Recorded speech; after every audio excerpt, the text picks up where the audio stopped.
Today, I want to talk about the 5 things you need to stop doing to lose the body fat and to get fit in 2025. Who am I? I'm Brian Stecker. I've been a personal trainer for the past 20 years and also owned a gym here in Vancouver, Washington for the past 11. I help people improve their health, increase their energy, and transform their body confidence by losing 15 to 25 pounds in 12 weeks. Are you ready to lose the body fat in 2025? Well, you're going to want to stop doing these common issues that I see people do over and over when it comes to transforming their health every new year. First of all, let's talk about the low-hanging fruit or the elephant in the room. What's the number one thing that I see people doing? They're looking for the quick fix when it comes to their nutrition. Have you heard of the TV detoxes? Have you heard about keto? Have you heard about the cabbage diet? Have you heard about the banana diet? All those are quick fixes, and they're going to get you quick results. But the challenge with them is they're not sustainable, and they're not going to be able to help you reach your goals long term. Instead of all those temporary quick fixes where you're going to end up going back to where you started and just to become even more frustrated, I want you to focus on eating whole foods, high quality proteins, high quality carbohydrates, and fats. Get yourself a list of these high quality foods, and if I were starting out, what I would do is I would pick a breakfast, a lunch, a dinner that was healthy, that's going to help me hit my calorie goals. I would prep those meals out for the week, and I would eat the same thing every single day, so that way you don't have to think about it. So if you're needing help with some high quality foods that you can take for yourself, I put together a Boomer Fitness Blueprint down below. You can click on the link, and I'll send that right over to you, and I'll give you a list of plenty of foods that are high nutrient dense, high quality, that are going to be able to help you ditch those fad diets. The next one, when I worked at the big box gyms, and it was the last week of December and January, I would pull up to the parking lot and I couldn't find a parking spot anywhere. But by Valentine's Day, there was plenty of parking spots.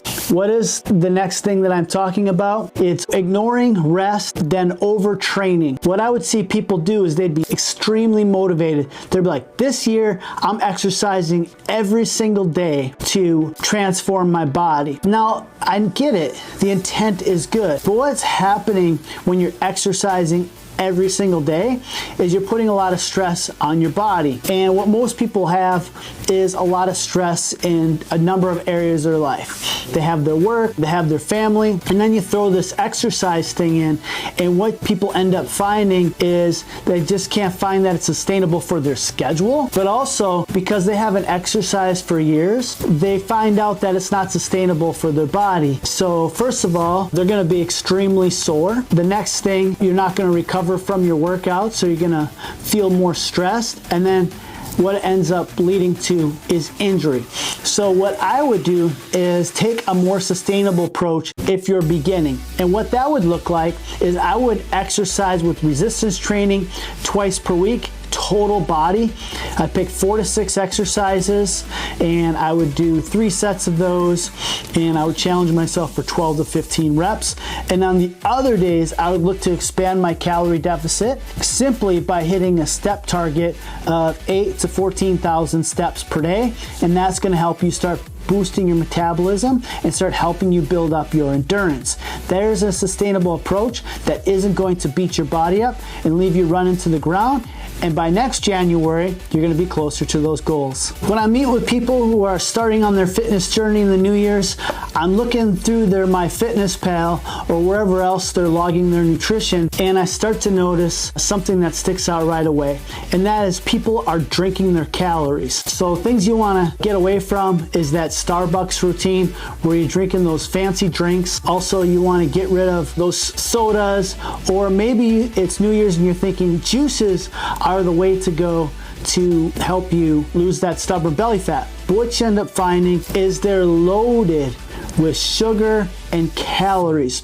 What you want to do is stick to some black coffees, some tea, sparkling water, water with electrolytes. What that's going to do is eliminate a lot of those calories. A lot of these different drinks that people have, if they're having 24 ounces of them, can add an extra 300 to 400 calories to their day. That's a workout, and how long does it really take you to drink those amount of calories?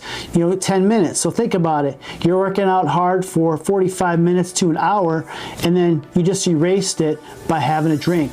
So try some of those alternative drinks and start saving yourself the calories. When talking to people about losing their body fat going into the new year, they think cardio is the most important exercise that's going to help them lose the body fat, because they think when I do this cardio, it's going to expand my calorie deficit and I'm going to lose the weight. And in some instances that's true, but what I find for my clients over the ages of 40 to 60 plus is that they've had lost a lot of muscle through the years through just natural aging. So what you're going to want to do is make sure you don't forget that resistance training. And like I talked about earlier, you want to do 3 of those resistance training workouts per week. And what these resistance training workouts are going to help you do is they're going to help you start building some of that lean body mass that you lost through the aging process. So pick up in that resistance training program about 6 exercises to do in your session. Pick 2 to 3 sets and start with your compound movements, working down to those smaller movements. And what that'll do, help you start building back that muscle, and that's going to help you get back the shape that you want. The last one, I have a lot of people, and I'm having already when I'm meeting with people going into the new year, is they have big goals. They have goals of like, I want to lose 80 pounds. I want to transform all my blood work that I got back from my doctor. Now, those are great goals, and I believe you can achieve those goals, but you want to make sure they're realistic. What I see a lot of clients is in the first 3 weeks to a month when they come into the gym, they're not losing the weight that they want, or they're not losing the perceived weight that they want. But what they don't see is there's a lot of changes that are happening in their body. So when we start out, we do a body fat test, and the body fat test lets us see where you're starting from. That also gives us your weight. And then 3 weeks later, we do another body fat test. And a lot of times people feel defeated and they want to give up on their long-term goals. And the reason why they want to give up on their long-term goals is, well, the scale hasn't moved.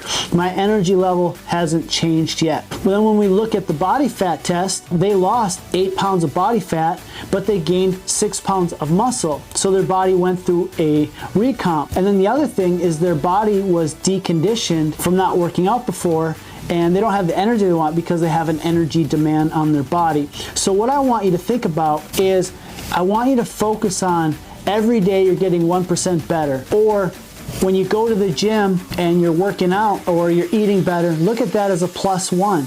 Every day you're looking to stack that success. So you got the nutrition in, there's a +1.